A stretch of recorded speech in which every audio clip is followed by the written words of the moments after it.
ጤና ይስጥልኝ ክቡራን ተመልካቾቻችን ከኢሳት ነጻ ሚዲያ ኢሳት ዲጂታል ተጀምሯል። ከዜናዎቹ ጋር ትግስት ተስፋዬ ነኝ። አብራችሁን ነው።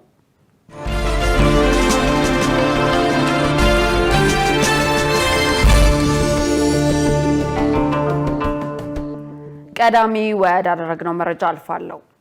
ዜጎች ለስራ ወደ ውጭ ሀገር እንልካለን ከሚሉ አጭበርባሪዎች ራሳቸውን እንዲጠብቁ ተጠየቀ። የስራና ክህሎት ሚኒስቴር ዜጎች ካሉበት ሆነው ለውጭ ሀገር የስራ ስምሪት መመዝገብ የሚችሉበት የኢትዮጵያ የስራ ገበያ መረጃ ስርዓት ተዘርግቶ እየተሰራ መሆኑን አስታውቋል። ይህንን ተከትሎ ኢትዮጵያ ስምምነት ወደ ፈረመችባቸው 6 የመካከለኛው ምስራቅ ሀገራት ለመሄድ አስፈላጊው ስልጠና ከተሰጠና ምዘና ከተከናወነ በኋላ ስምሪት እንደሚሰጥ አመልክቷል።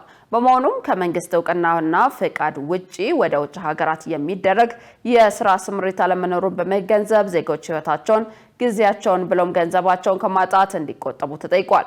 የስራና ክህሎት ሚኒስቴር የህዝብ ግንኙነት ኮሚኒኬሽን ስራ አስፈጻሚ አበበ አለሙ ለኢዜአ እንደገለጹት በሀገር ውስጥ ያሉትን ጸጋዎች መሰረት ያደረገ የስራ ዕድል ተጠቃሚነትን ለማሳደግ እየተሰራ ነው ብለዋል።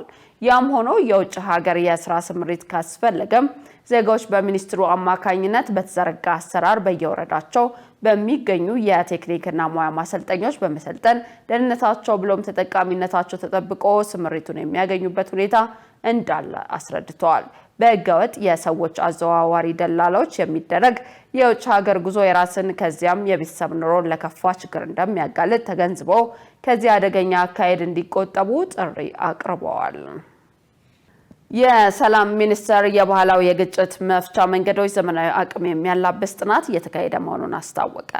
የሰላም ሚኒስትር ዴታ ዶክተር ከይረዲን ተዘራ ከጋዜጣ ፕላስ ጋር ባደረጉት ቆይታ በአገሪቱ የሚገኙትን ባህላዊ ግጭት አፈታት ስርዓቶች በመጠቀም ከዲጂታላይዜሽን ጋር ተያይዞ በማህበራዊ ሚዲያ የሚቀሰቀሱ ግጭቶችን ለመከላከል ጥናት እየተደረገ ይገኛል ብለዋል።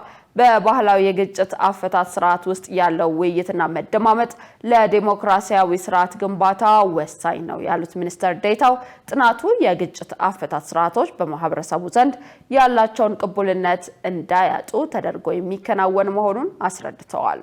ባህላዊ የግጭት አፈታት ስርዓት ግጭትን ከስሩ በማድረግ ተገቢው ፍትህ እንዲሰፍን እያስቻለ ነው ያሉ ሲሆን የተለያዩ ክልሎች ባህላዊ የግጭት አፈታት ስርዓቶችን በምክር ቤቶቻቸው እያጸደቁ እንደሚገኙ ጠቁመዋል።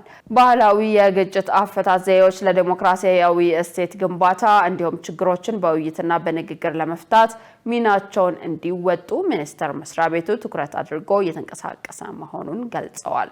በሀገሪቱ 72 አይነት ባህላዊ ግጭት አፈታት ስርዓቶች ተለይተው እነሱን በዘመናዊ መንገድ ለማዳበር እየተሰራ መሆኑ ተጠቁመዋል። የግብይት ስርዓት በተላለፉ 24751 ነጋዴዎች ላይ አስተዳደራዊ እርምጃ መወሰዱ ታወቀ። የአዲስ አበባ ገበያዎች ቢሮ ዘርፉን ማዕከል ያደረገ የቁጥጥር ስርዓት እያካሄደ እንደሆነ ገልጿል። መሳይ ገዛኸኝ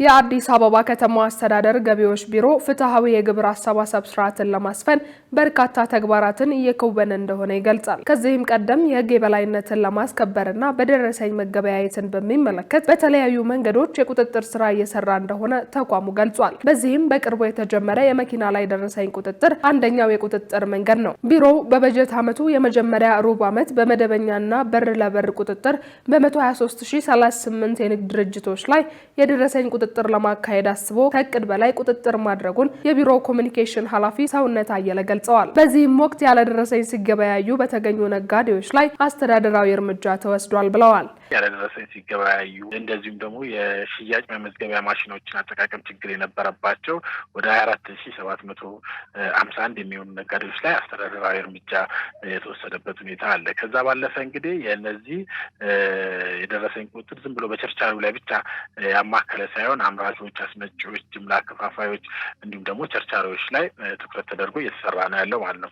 ከዛ ባለፈ ዘርፍን ማዕከል ያደረገ ቁጥጥርም እየተሰራ ነው ያለው። የአካባቢው ነባራዊ በተቋሚ ሁኔታ ምን አይነት ስራዎች ትኩረት ተደርገው ቁጥጥር መደረግ አለበት የሚለው መሰረት በማድረግ በዋነኛነት በሲሚንቶ ቤቶች እንደዚህ የብረታ ብረት መሸጫ ቤቶች ላይ እንደዚሁም ደግሞ የኮንስትራክሽን መሸጫ ቤቶች፣ የመኪና መለዋወጫ ስጋ ቤቶች በሞሎች ውስጥ እንደዚሁ በተመሳሳይ ሁኔታ የደረሰኝ ቁጥጥር በስፋት በዚህ 3 ወር የተከናወነበት ሁኔታ አለ። የመኪና ላይ የደረሰኝ ቁጥጥር ተጠናክሮ እንደቀጠለ ያነሱት አቶ ሰውነት አየለ ከ1.8 ሚሊዮን በላይ የሚሆኑ መኪኖች ደረሰኝ የሌለው ዕቃ ሲያዘዋውሩ መያዛቸውንም ገልጸዋል። ዘርፍን ማዕከል በማድረግ በተደረገ ቁጥጥር ወደ 37808 ንግድ ቤቶች በድግግሞሽ ቁጥጥር የተደረገበት ሁኔታ አለ። ከዚህ ውስጥ ወደ 1897 የሚሆኑ ያለደረሰኝ ቅድም የገለጽኩልሽ እንግዲህ ከዚህ ከዘርፍ መሰረት አድርጎ ከማድረግ ነው። ወደ 1897 የሚሆኑ ያለደረሰኝ ሲሸጡ የተገኙ ነጋዴዎች ላይ በተመሳሳይ አስተዳደራዊ እርምጃ የተወሰደበት ሁኔታ አለ ማለት ነው። ሶስተኛው ደግሞ የመኪና ላይ የደረሰኝ ቁጥጥር ስራ ነው እየተሰራ ያለው። በዚህም እንግዲህ በአጠቃላይ በሩብ ዓመቱ ብቻ ወደ 1714 የሚሆኑ መኪኖች ላይ ቁጥጥር ለማድረግ ተችሏል። 252 ሚሊዮን በላይ ብር የሚሆን ደረሰኝ ያልተቆረጠባቸው ሸቀጦች ደረሰኝ እንዲቆረጥባቸው ተደርጓል ማለት ነው። ወደ 710 የሚሆኑ ነጋዴዎች ላይ ነው እርምጃ የተወሰደው ማለት ነው። ስለዚህ በአጠቃላይ የደረሰኝ ቁጥጥር ስራ ተጠናክሮ የቀጠለበት ሁኔታ አለ። በቀጣይም የበለጠ የሚጠናከርበት ሁኔታ አለ። ግብይትን በደረሰኝ የማካሄድ አሰራር እየተሻሻለ የመጣ ቢሆንም ሸቀጥ የሚያዘዋውሩ መኪኖች የቁጥጥር ባለሙያዎች በማይገኙበት ሰዓት በህገወጥ መንገድ እንደሚዘዋወሩ አንስተው ከእንደዚህ አይነት ሙከራ እንዲቆጠቡ ማሳሰቢያ ተሰጥቷል። ክቡራን ተመልካቾቻችን ኢሳት ዲጂታል አሁንም እንደቀጠለ ነው። በቀጣይነት ወደ ውጭ ዘገባዎች አመራለሁ። በታንዛኒያ ብዙዎች ሐሰተኛ ብለው በገለጹት የፕሬዝዳንት ምርጫ ውጤት የተነሳ በተቃዋሚዎችና በፖሊስ መካከል የተፈጠረው ግጭት ወደ ብጥብጥ ተቀይሯል ተባለ። ተቃዋሚ ፖለቲከኞች ፖሊስ ለ2 ቀናት በዘለቀው ሰልፍ በሰልፈኞች ላይ በወሰደው እርምጃ ከ160 በላይ ሰዎች ተገድለዋል ቢሉም ፕሬዝዳንት ሳሚያ ሱሉሁ ለተጨማሪ 5 ዓመታት በስልጣን ላይ እንደሚቆዩ ይጠበቃል። ዮሐንስ ተስፋ ፖሊስ በመላው ታንዛኒያ ከተሞች የተነሳውን ተቃውሞ ለመቆጣጠር ከፍተኛ ችግር ገጥሞታል። ተቃውሞውን የጀመሩት ረቡዕ ዕለት በታንዛኒያ አጠቃላይ ምርጫ ወቅት ሲሆን የፖለቲካ ተቃዋሚዎች ምርጫው ሐሰተኛ እንደሆነ ይናገራሉ። ሰልፈኞች የምርጫ ማሻሻያ እንዲደረግና ፕሬዚዳንት ሳሚያ ሱሉሁ ሐሰን ከስልጣን እንዲወርዱ እየጠየቁ ነው። በምርጫው እንዳይሳተፍ የተከለከለው የቺዴማ ተቃዋሚ ፓርቲ በተወካዮቹ አማካኝነት ከ160 በላይ ተቃዋሚዎችና ከ10 በላይ ፖሊሶች በመላው ሀገሪቱ በተፈጠረው ግጭት መሞታቸውን ይፋ አድርጓል። ቁጥሩ ከዚህም ሊበልጥ ይችላል። በመቶዎች ሊደርስ እንደሚችል ገምታለሁ። ፖሊስ ወደ ሰልፈኞች እያነጣጠረ እየተኮሰ ነው። እንዲያውም የመንግስት ምላሽ ሰልፈኞቹን ይበልጥ እያበረታታ ነው። መንግስት ስለ ተቃውሞውም ሆነ ስለሞቱት ሰዎች እስካሁን የሰጠው አስተያየት የለም።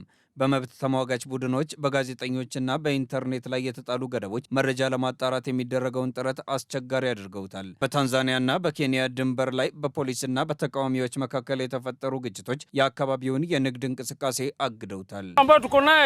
በታንዛኒያ ባለው ምርጫ ምክንያት ንግዳችንን ማካሄድ አልቻልንም። የታንዛኒያ ፖሊስ አስለቃሽ ጋዝ እየተኮሰብን ነው። አሁን ልጆቻችንን የምናበላው ምንም የለም። ነዋሪዎች ይህን ቢሉም ወደ ደቡባዊ ታንዛኒያ 1000 ኪሎ ሜትር ርቀት ላይ በሚገኘው የማላዊ ድንበር ላይ ሰልፈኞች የድንበር ኬላ መጠበቂያዎችን ሲያቃጥሉ የመንግስት ህንፃዎችንና የገዢው ሲሲኤም ፓርቲ ባለስልጣናት ንብረት የሆኑ የንግድ ድርጅቶችንም ኢላማ አድርገዋል። ከምርጫው በፊት ፕሬዚዳንት ሳሚያ ወጣቶች ወደ ጎዳና እንዳይወጡ የሰጡት ማስጠንቀቂያ ያልተሳካ ሲሆን እንዲህ አይነቱ ተቃውሞ በታንዛኒያ ታይቶ የማይታወቅ ነው። የመብት ተሟጋች ቡድኖች እንደሚሉት ለዓመታት የቆየው ጭቆና ከቅርብ ወራት ወዲህ ይበልጥ ተባብሷል። በደርዘን የሚቆጠሩ ሰዎች መታሰራቸውን፣ መገደላቸውን ወይም መጥፋታቸውን እየገለጹም ይገኛሉ። ሁኔታውን አስመልክቶ የአምነስቲ ኢንተርናሽናል የኬንያ የዘመቻ አስተባባሪ ዋንጅሩ ሙዬታ ይህን ብለዋል። በጣም አሰቃቂና ግልጽ ያልሆኑ ህጎችን እንደሚጠቀሙ ይታወቃል። እነዚህንም በተቃዋሚዎች በዜጎችና በጋዜጠኞች ላይ በተለያየ መንገድ ተግባራዊ በማድረግ ዝም እንዲሉ አድርገዋል። ስለዚህ በዚህ የሰብአዊ መብት ቀውስ ውስጥ ድምጻቸው የታፈነ የተጨቆነ ተቃዋሚና ሰላማዊ ዜጎችን እያየን ነው። ገዢው የቻማቻማ ፑንዲዚ ፓርቲ ወይም ሲሲኤም እንደ አውሮፓዊ አውሮፓውያኑ በ1977 ከተመሰረተ ጀምሮ በሀገሪቱ ፖለቲካ ላይ የበላይነት አለው። ሐሰን በ2021 ወደ ስልጣን ከመጡ በኋላ የፖለቲካ ተቃዋሚዎችን ጭቆናና ሳንሱር በማላላት አድናቆትን አግኝተዋል። ነገር ግን ባለፉት 2 ዓመታት የመብት ተሟጋቾችና የተቃዋሚ ውጪዎች መንግስት ተቺዎቹን ያለምንም ማብራሪያ ጠልፎ ይወስዳል በማለት ሲወቅሱ ቆይተዋል። ሐሰን መንግስታቸው የሰብአዊ መብቶችን ለማክበር ቁርጠኛ እንደሆነ ገልጸው ባለፈው ዓመትም ስለ ጠለፋ ሪፖርቶች ምርመራ እንዲደረግ አዘዋል። እስካሁን ግን ምንም አይነት ግኝቶች ይፋ አልተደረጉም። ተቃዋሚ ሰልፈኞቹ ግን በቃን ማለታቸውን አጠናክረው ቀጥለዋል። መረጃውን ስናጠናቅር ኒውዮርክ ፖስት፣ ሮይተርስ እና አልጀዚራን ዋቢ አድርገናል። ክቡራን ተመልካቾቻችን ከኢሳት ነጻ የህዝብ ሚዲያ ኢሳት ዲጂታል ዜና በዚሁ ተጠናቋል። ዜናዎቹን እየመራው ትዕግስት ተስፋ አብሬያችሁ ቆየው። መልካም ጊዜ